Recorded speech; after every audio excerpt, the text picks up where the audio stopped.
There was an older lady named Mrs. Till who lived in a nice neighborhood with big houses, quiet streets, and big green lawns.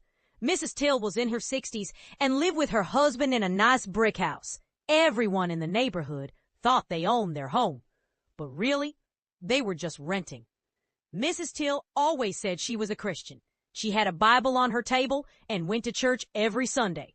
But during the week, she said mean, low down about everybody. And she wasn't always kind. She was the type of person who would throw the rock, then hide her hand and play victim.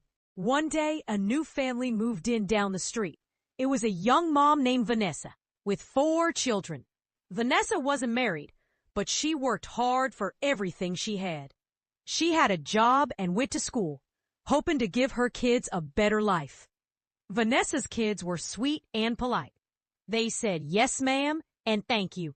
They even helped neighbors carry groceries. Everyone in the neighborhood liked Vanessa and her children.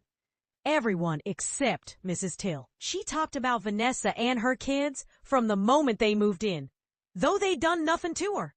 Mrs. Till would frown when she saw them. Some days she pretended not to hear Vanessa's greeting, just so she didn't have to speak.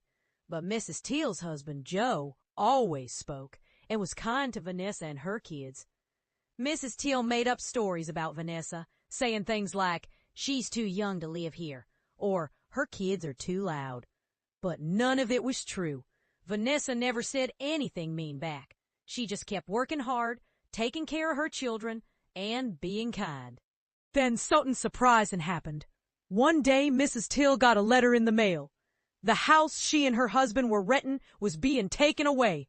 The owners hadn't been paying the bank, and now they had 30 days to move out. Guess who bought the house? Yes, Vanessa did. Vanessa had saved her money and worked hard. Now she owned the house Mrs. Till lived in.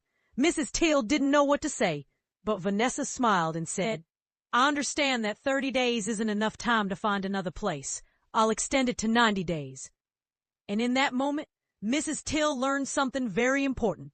Being a Christian isn't just about what you say. It's about what you both say and how you treat people. Listen, it doesn't cost us anything to be kind to people. Everybody's going through a rough time, and believe it or not, we all need each other. Don't miss out on your blessing.